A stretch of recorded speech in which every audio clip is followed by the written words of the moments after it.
Okay. I love my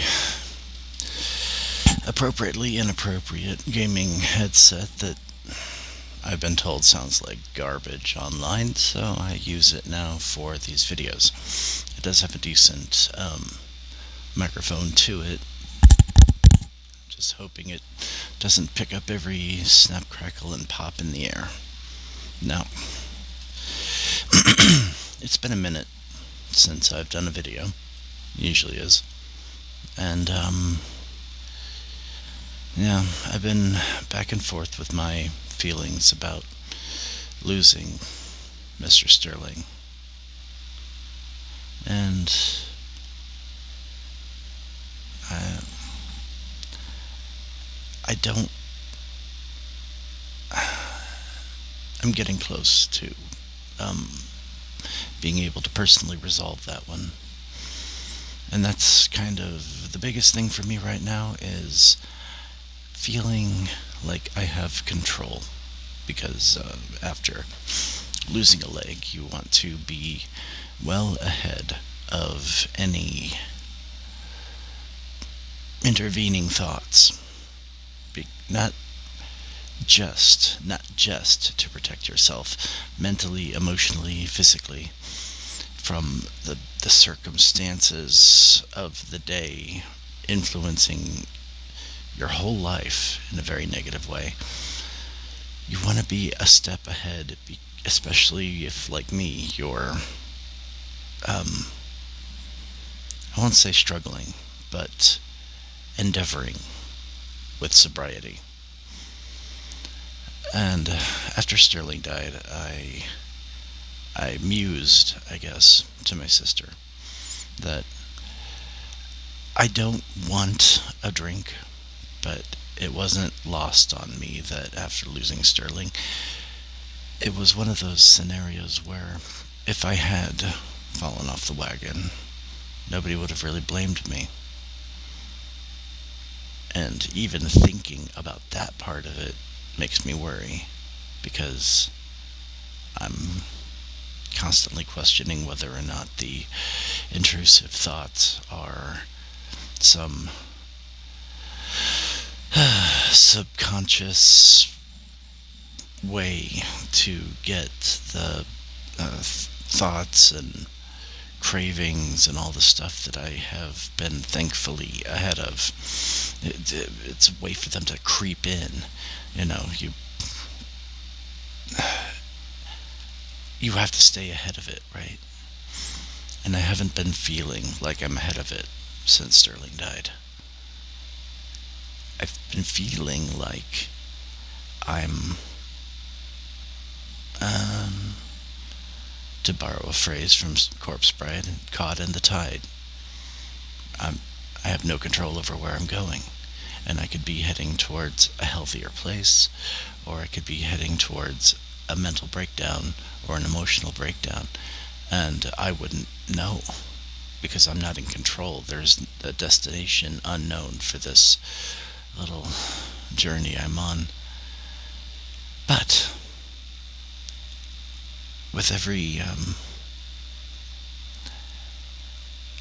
I let it in a little bit over a long period of time. And every single day, for my own benefit, I tell Sterling I love him and that I miss him out loud. It makes me feel like he, his heart is still with me. His memory is with me.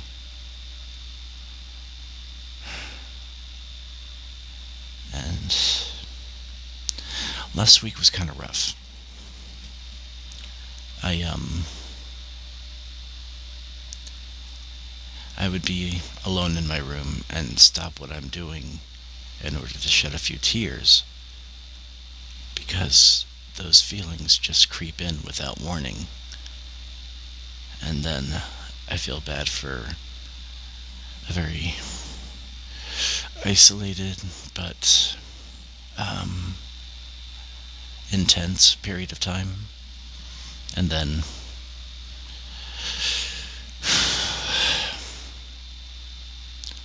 gets better, just a little bit better.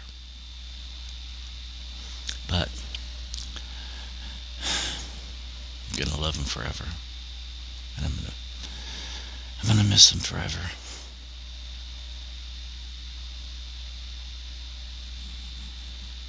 It still catches me what an absolute angel he was. It's my little silver heart. And I have to figure out what to do without him. But I didn't want to do this video to rehash, even though I ended up doing that anyway. My mom got another cat. We came to the realization pretty quickly that we all of us, loved Sterling so much that if we don't adopt sooner rather than later, we may never adopt again, ever. There's no such thing as being ready. I wasn't ready when we got Sterling. And he taught me there is no limit to how much you can love, but there is a limit to how much time you have. So, we got Misty. Misty is the same breed Sterling was. In fact, if you take Sterling and take about 5 pounds off of him, you would have Misty. She looks exactly like him. And it's a cathartic feeling. It's bittersweet. It's like cathartic's not the right word. Bittersweet is definitely more accurate, because the love that I had for Sterling, and at my age, there's a chance he could have outlived me. There was this whole future he was supposed to have, and he didn't. And I was prepared to be a doting father for whatever length of time we had together. And I was. But it would never be the right time to lose him. But after a year and a half, that's just too brief. It's too short. And of course, we have a lot of solace in that there was never a day that went by ever where we didn't tell him how much we loved him and cared about him. But now we have another kitty cat. Her name's Misty. I probably mentioned that. And I call her Miss because she's Miss Misty. And yeah. So far there's only one thing she does that was like Sterling's behavior. And that is, she has a tendency to lay down in the hallway and be directly in the path of absolutely everything. Other than that, complete opposite. She's shy, skittish, scared, really. Sterling was never scared. He was social. He loved people. He loved new people.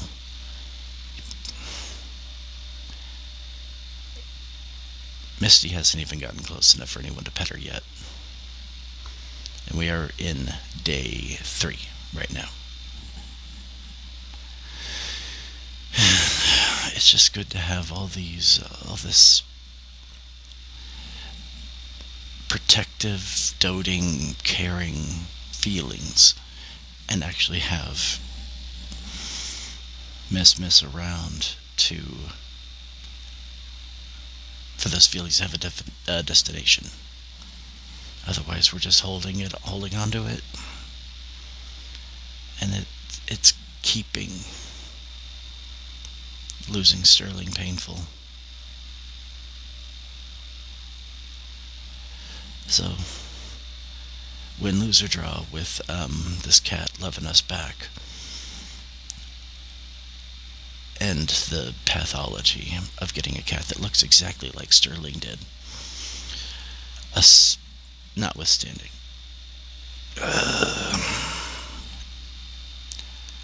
I would say that adopting her was the right choice. It was a good choice.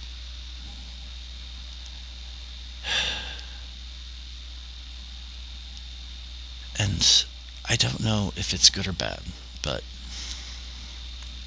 our hearts grew because of Sterling. And without him, we've got a big empty space in our heart left. And if we do right by Miss, we're doing right by Sterling. And I did right by Sterling, which made me feel like I was doing right by Mia.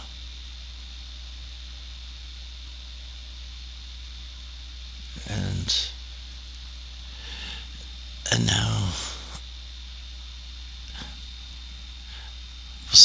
we'll see how things go.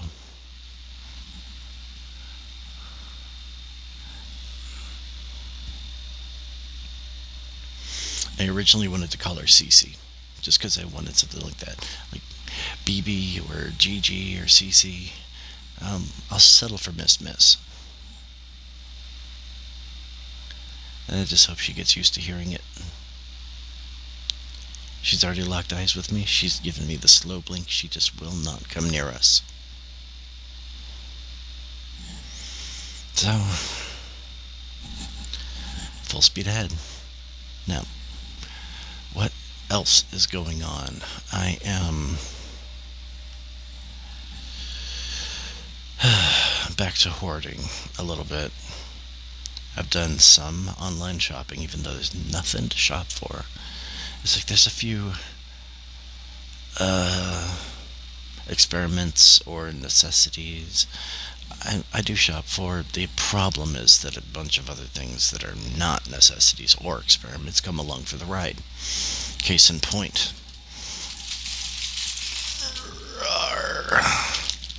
This is an inflatable chair. I got 2 of them. Why? It's like before I got them, it's like, well, I had been thinking about getting some inflatable furniture for months because, well, I'm working on a steam room that's going to be like a tent outdoors with a little steam room, sauna thing. And, yeah, a little inflatable chair might be just what the doctor asked for on that subject.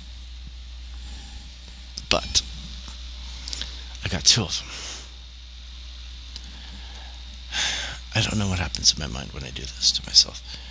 I've told myself, no more projectors. I've got 6.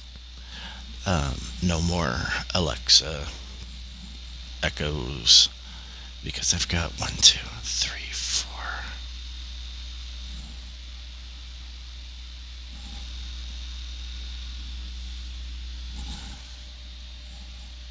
5. I've got 5, 2 fire sticks, 3 tripods, and a partridge in a freaking pear tree. And I don't think that karaoke's ever going to happen. Primarily because my parents, now that we have the new cat, are never going to leave for the weekend. And my sister-in-law was giving me crap. It's like, oh, look at you, you're 42 years old and you're waiting for your parents to leave town so you can have a party. And I was like, yeah, and I'm not gonna lie about it. And I told them point blank, I can do it while you're here, but you're not gonna like it. So they gotta make their little trip, and I would plan my karaoke accordingly. Guess how that's going? Well, not very well. That was back in January when I canceled that karaoke so it could be postponed, thinking, okay, they're going to be leaving town on this trip within the next 4 billion years. But apparently they're not. So I have to find maybe another venue. I wanted it to be a pajama karaoke party. And if my parents never leave town, it might have to turn into a swimming karaoke party, which is fine. It's just, if you're swimming, you don't want to sing, and if you're singing, you don't want to swim. These things do not go together. But, I don't know.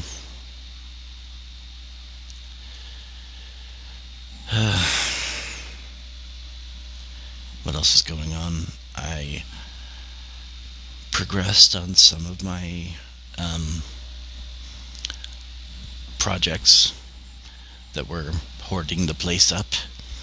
One was I had a lot of pieces of this like scattered around, and I brought them all together for once. And I said, you know what? I've got this road cone, and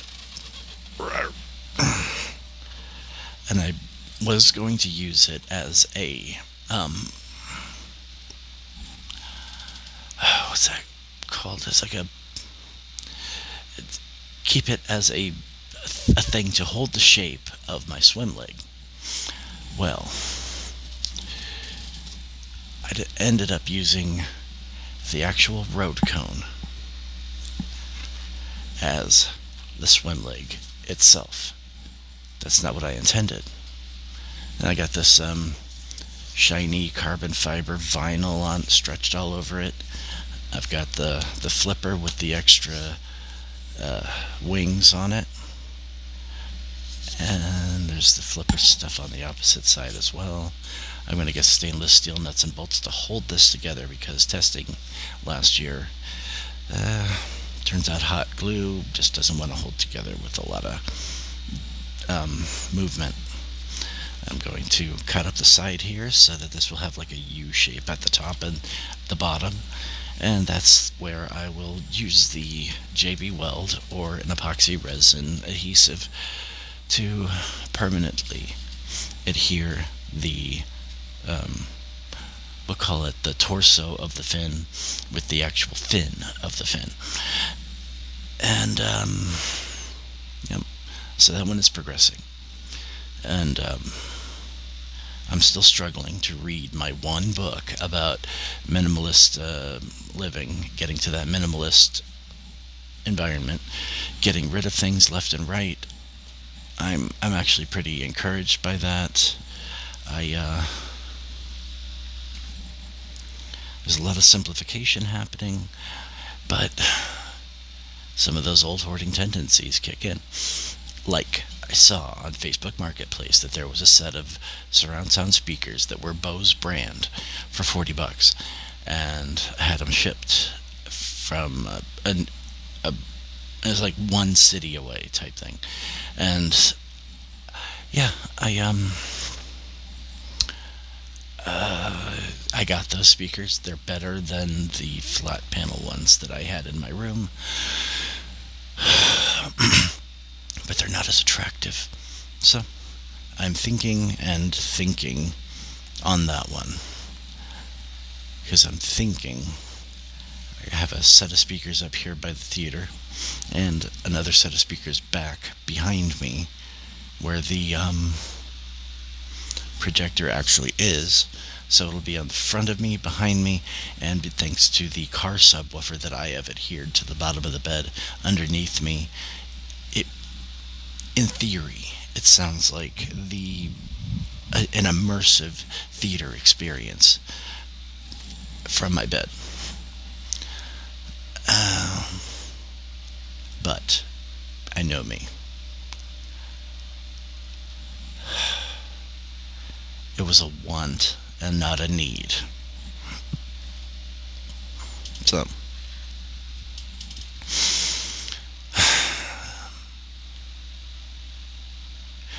although I do have a vision, we'll say. The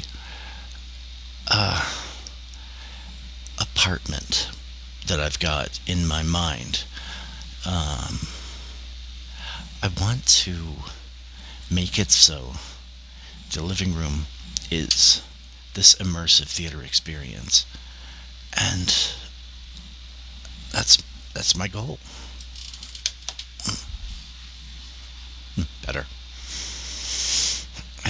the speakers all around. I want an actual, like, mid-century mod credenza with my record player on it, but also some Alexa devices, or an Alexa device handling music and all that stuff, with storage for records underneath.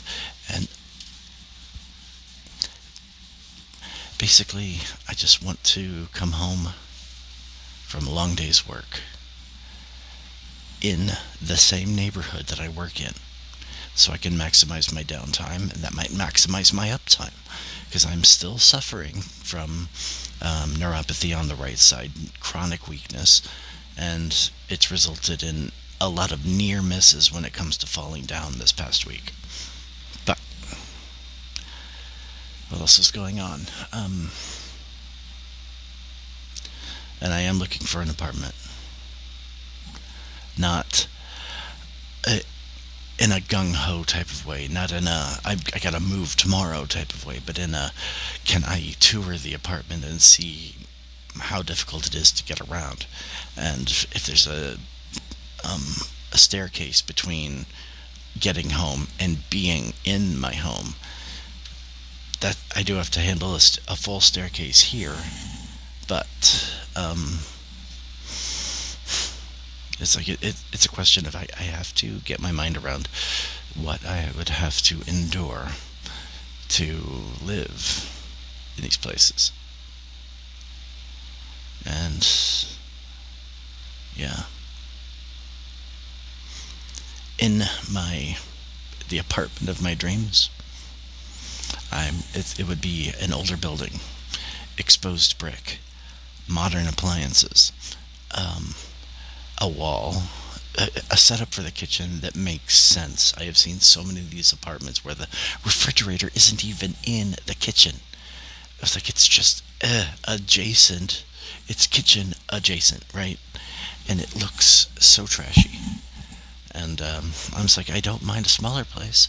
I just don't want people coming into my place, and the first thing they notice is just how trash my kitchen setup is. Because the kitchen set, it's got to be a center of some sort of socialization and entertaining people. And it's like an old house thing. It's like, oh, your kitchen where you prepare the food is completely separate from the dining room where everybody's gonna eat their food. And then that kind of progressed into the eat-in kitchen with the dining room option, which, it's the 21st century, yo. I want a kitchen that I can entertain in, right? Open format. If there's cabinets in between me and the rest of the apartment, that's a no-go. Get that stuff out of the way. Anyway, yeah, there's that. And but the sound setup, the audio video setup that I want in my new place, I feel like I have to finance it now so that it is above and beyond epic when I get it all together. And there's just something so blank slate, so empty page with lines on it, and you just want to write and get stuff down. There's something very romantic about the blank slate. And it's like, I would get an apartment. I don't mind a studio, but unfortunately for my vision, it can't be a studio. I need a living room, kitchen combo where things are open and people can go from one to the other, and all that stuff. And it's like, if you go into the kitchen, you can still see the projector screen. Oh yeah, there's going to be a projector screen. And the audio has got to be absolutely, what do the kids say these days, bussin'? It's gotta be non-cringe with the Riz, or whatever the fuck they say. Anyway, so yeah, it's like the bedroom, I'll set it up, but it's like the living room, I'm gonna hold off on furniture. I'm gonna hold off on pretty much anything except for getting screen set up, getting the projector set up, getting the audio set up, getting a subwoofer set up, getting the place wired for sound, and then I'll worry about furniture. And I even have a vision for that. It's like I want everything to be kind of gray and white and very subtle and subdued and whatever, easily overlooked tones, but lighter colors to make the place feel bigger. And then I want to have furniture that are like that look like they don't belong, but they match each other. Like I saw a purple futon. It was a tufted futon couch, and it was purple and very velvety looking. And when it was down, it looked like um, an ottoman, really. And I was like, okay, if it's down, it could be an ottoman. And then if I have like more than a handful of people over for a movie or whatever, it's like click, click, click. It's a futon now. And it's like that is a nice space saving measure. It's like it gets more people seated.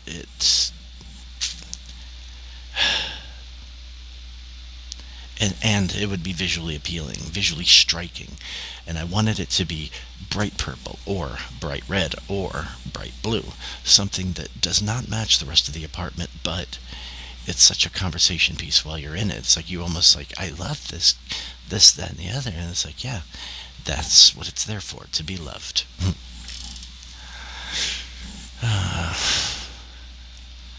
and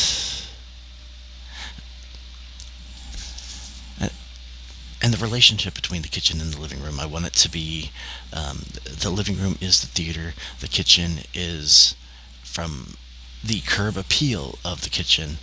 It's going to be like a concession stand. It's going to be like it's like there's a section for candy, um, I, and this is while I'm entertaining people. While I'm not entertaining people, I want it to be like this room where you shut off the lights, shut off the projector, and God willing, it's clean. It just looks like a regular, boring living room. I want it to go from boring to badow, and like the click of two remotes, and awesome. That's the goal. That's my desire. And and I'm looking at the pictures they have of apartments near where I work through that lens. It's like what's the potential, and what are the good sides and downsides? What am I going to be able to do? What am I not going to be able to do with this space? The bedroom's not so important. Right now, I have a bedroom that is also my theater, my music room, my gaming room. I've got more speakers than Jesus just in this one room. So much so that I've taken a handful of them and put them in the living room to get people to have a better experience watching the TV that is in the fireplace. And yeah, I'm inundating myself. I'm getting at hoarding levels, and I need to stop with all of these speakers. It's like my friend Jerry heard that I bought 4 more speakers, plus another 2 for the living room.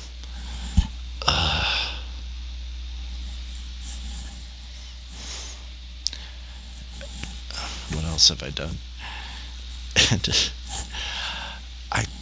he would kick my ass. Now,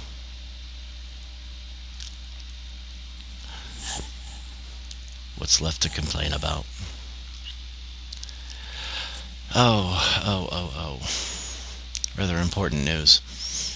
For the month of April, I have been working full-time hours at my job in the interest of seeing if I'm ready for full-time hours, of course. That is one of those elements of disability that thankfully it's wonderful. It's I can see how ready for full-time work. Not just not even just my left leg, but my right leg too, because I'm having support issues, we'll say, on my knee and my ankle. I got chronic weakness and neuropathy in my ankle, and um, yeah, by the end of the week, it, it it's considerable amount of pain. But I can I can do it. I'm cross training to learn some graphic software so I can help out. I'm cross training other departments as well for production. Trying to make myself. It's one of the life changing elements of being disabled is that the worst thing in the world that I can think of is being useless. So, I'm not feeling very useful at work these days. But if I cross train, then I will be more useful. It doesn't matter about proving that I'm useful. It would be actually just being useful without question, you know. So I'm working on that. And that has my anxiety level a bit high at work.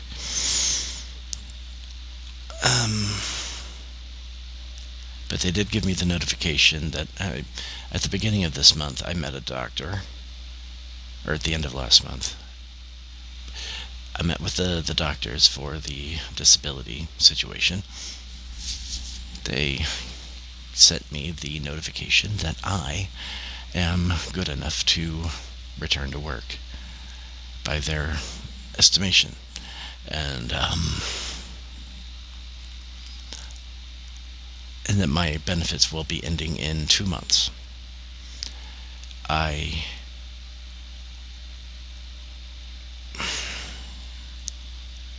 disagree with their decision. I'm appealing it.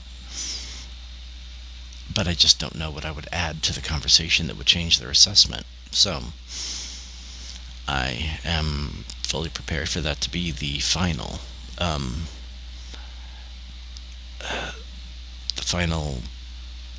word on the matter, and having to return to work before I believe I'm ready. But it could be one of those situations where if I wait till I'm ready, it'll be forever.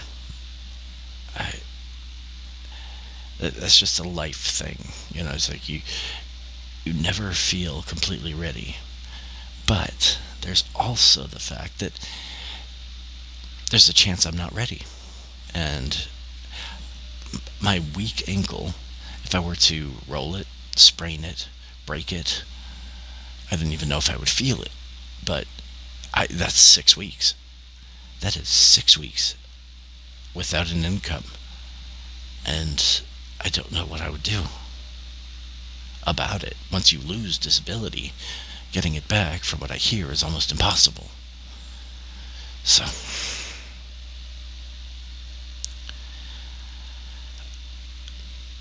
we'll get a second opinion on the matter. I'll do my appeal. They'll send me somewhere, and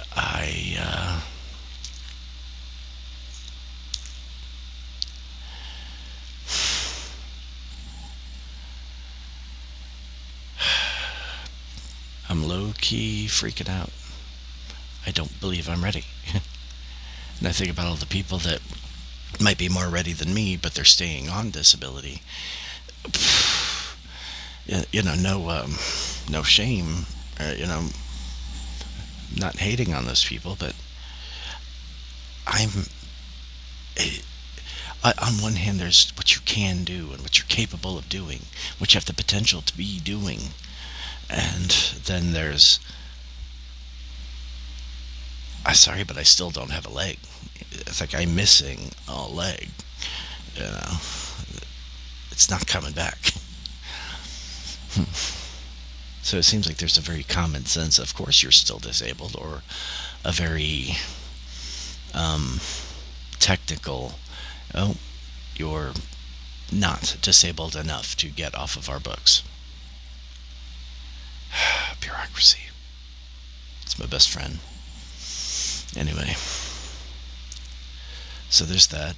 I did tell work that I would be continuing my full-time hours through May, and depending on how the appeal goes, also June. And I've been hitting throttle on the low impact building exercises for physical therapy. Physical therapy for my right side so that I can have strong knees, strong ankles, and capable knees and capable ankles because, yeah, my toes still have a maximum bending radius before they hurt so bad.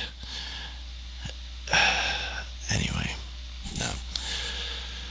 But these things are generally out of my control. And in the appeal, I will impress upon them what my limitations are, but I'm not a good liar, so I'm definitely not going to misrepresent the situation. If they think I'm ready to go back to work,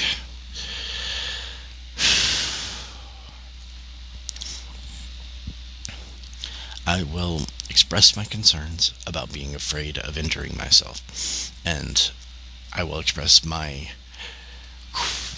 I will pose it to them, the question of if I were to injure myself and I need weeks to recover, what's my recourse? Just go to the disability page and apply for lost wages for a 6 weeks thing because they sent me to work before I was ready? No. Full disclosure, I fell down. I've taken a knee, we'll say, about 3 or 4 times, right, at work. And I don't consider that falling. I consider that taking a knee. I stumbled, and I didn't get hurt, and I didn't have to pull my whole self off of the floor to get back up, right? Now, on 2 occasions, that was not the case. I was going down a set of stairs. I was on the bottom step, and as soon as my foot hit the floor, my leg unexpectedly was in fast bend mode, which usually only happens when you step off of the toe, but I was stepping down from the stair. It was in fast bend mode. Next thing I know, I'm on the floor, and my leg has been bent sideways, and I'm over here kind of stunned, trying to figure out I'm not dead, right? And I'm not dead. And then I got back up. I had to completely reposition my knee's location, and I even went as far as to tighten everything around my ankle, and which has been a new progress accelerator, we'll say, because without worrying about my foot constantly twisting out of position, I'm getting used to my gait. I'm getting used to my stride and the expected stride for subsequent steps. The problem is my knee it still randomly goes into that fast bend, and that's dangerous. It's like I almost fell yesterday, but it more feels like a slide, like, oh, I'm going to slide tonight. But I caught myself with the right leg 2 times. Both times that happened, and I'm getting calmer and a bit more confident, but there was another time where I fell. Ooh, thunder. There was another time when I fell, and it was because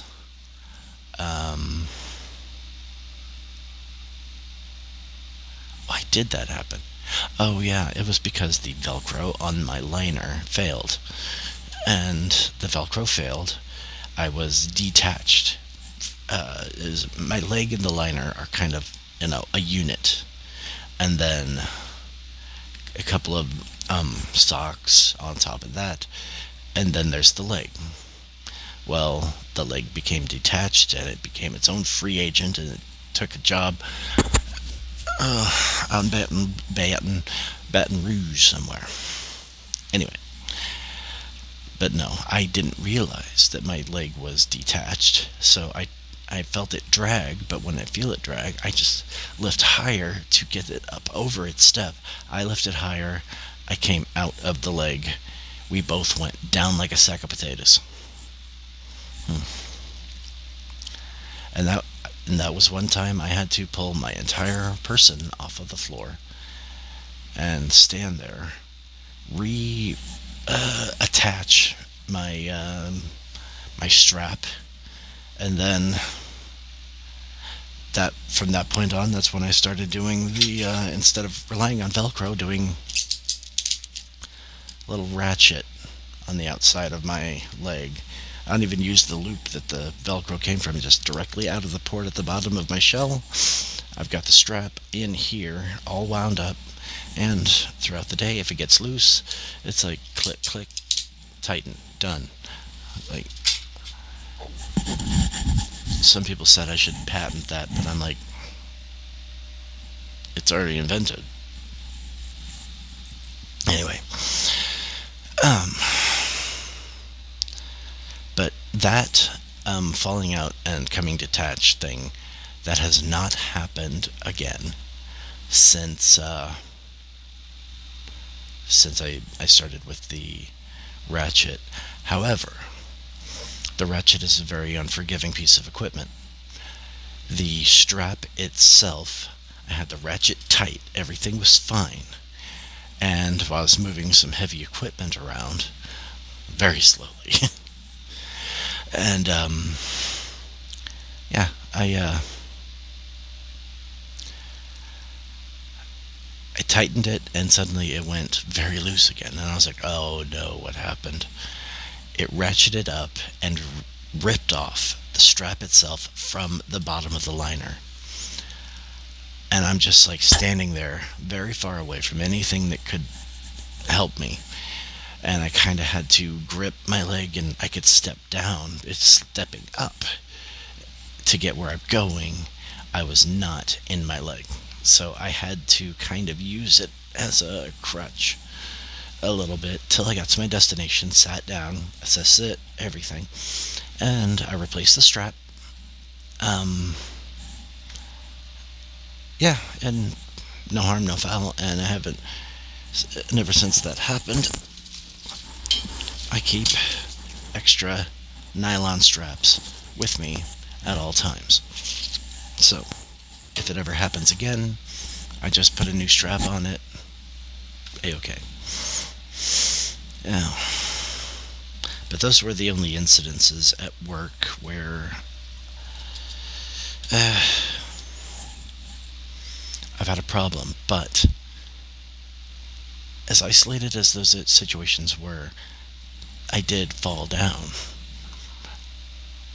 And it wrecks your confidence for a little bit. A couple of trips back to the gym, and my confidence was back after that incident.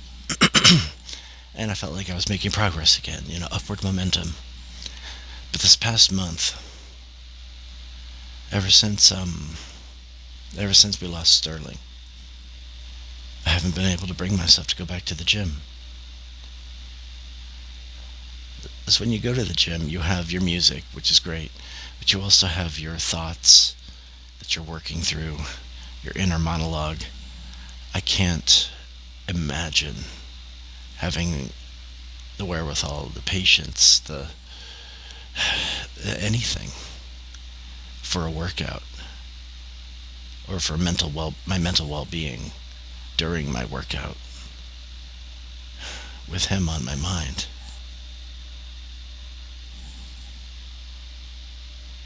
And if he's near my mind, but I gotta go back.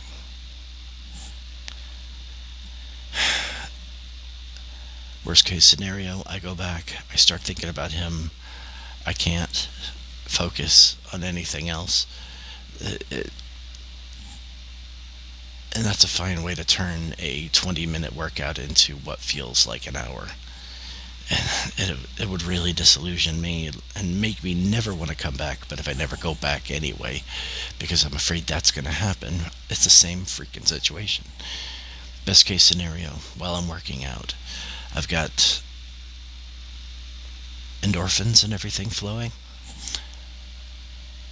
And maybe that positive feeling that comes with a workout will rehouse and reposition my memories of Sterling into a much more manageable way. It can happen. I've worked through a lot of really difficult things, just pumping away at the gym, getting it on my mind and off my mind, and just recasting that scene at the gym. It works. Anyway, I've been babbling for too long anyway. Probably by my next video, I will be talking about the progress on my diet, which some progress is being made, the progress of my work situation, my disability situation, my insurance situation.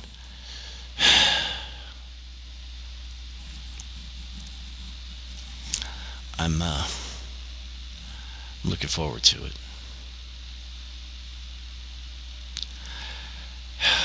Nothing like a situation like this to remind you that life can be boring, but never when you want it to be. I'll see you guys later. Wish me luck.